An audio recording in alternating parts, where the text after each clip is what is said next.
Selamat pagi Bapak Ibu dan saudara-saudari yang dikasihi Tuhan. Selamat berakhir pekan, tetapi tetap di rumah saja ya. Kesempatan dalam kesempitan adalah peribahasa atau ungkapan yang sering kita dengar, yang berarti mencari keuntungan dari situasi yang sulit. Tahun lalu saat awal pandemi, kita menemukan kenyataan langkanya masker dan hand sanitizer. Kalaupun ada, harganya selangit. Kondisi kelangkaan barang yang dibutuhkan sering muncul bersamaan dengan munculnya bencana. Kesulitan menjadi lebih sulit, bencana makin berat dirasakan oleh kita semua karena perilaku seseorang atau sekelompok orang yang dengan sengaja memakai kesempatan dalam kesempitan yang bisa jadi menimbun atau menyimpan barang-barang yang kita butuhkan pada saat itu dan kemudian dikeluarkan dengan harga yang selangit. Situasi yang betul-betul menjengkelkan, bukan? Terlebih kalau kita adalah salah satu korbannya. Amsal 22 ayat 22 berkata, "Janganlah merampasi orang lemah karena ia lemah, dan janganlah menginjak-injak orang yang berkesusahan di pintu gerbang." Orang-orang yang sedang terkena bencana atau sedang mengalami kesulitan hidup adalah orang yang sedang lemah dan akan menjadi semakin lemah saat dipersulit oleh orang-orang yang memakai kesempatan dalam kesempitan. Orang-orang lemah karena bencana atau karena kesulitan hidup atau hal yang lain sepantasnya harus mendapatkan kebaikan dari orang lain yang sedang tidak terkena bencana, supaya dia dapat kembali ke situasi hidup yang baik.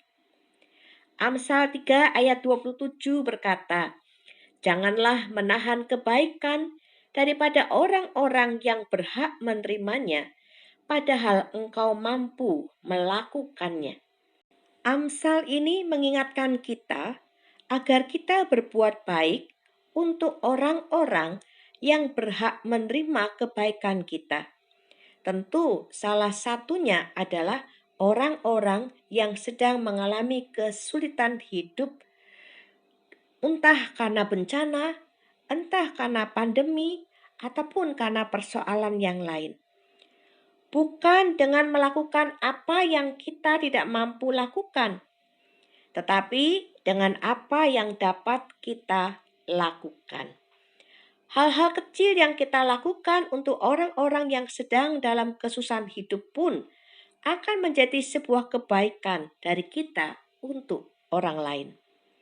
Galatia 6 ayat 2 berkata, "Bertolong-tolonganlah menanggung bebanmu. Demikianlah kamu memenuhi hukum Kristus." Menolong orang lain disebut sebagai hukum Kristus. Tetapi selain itu, kita diingatkan pada satu realita. Bertolong-tolongan itu berarti ada saat kita menolong, tetapi ada juga saat kita akan ditolong. Inilah kenyataan hidup sebagai makhluk sosial. Orang berkata, hidup ini berputar seperti roda. Kadang di atas, kadang di bawah. Yang di atas harus menolong yang di bawah. Dan itu akan terjadi berputar.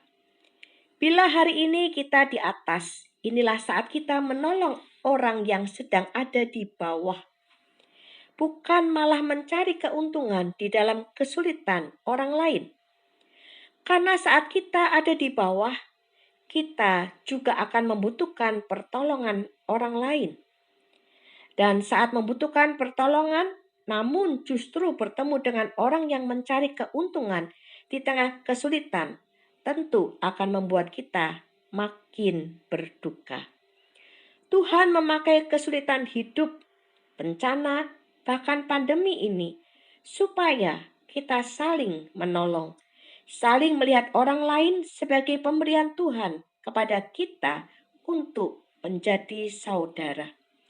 Tuhan tidak mengenyahkan kesulitan, tetapi Tuhan mengutus orang lain untuk menjadi saudara bagi kita yang sedang dalam kesulitan. Dan Tuhan mengutus kita menjadi saudara bagi orang lain yang sedang dalam kesulitan. Amsal 17 ayat 17 berkata, seorang sahabat menaruh kasih setiap waktu dan menjadi seorang saudara dalam kesukaran. Tuhan beserta kita. Amin.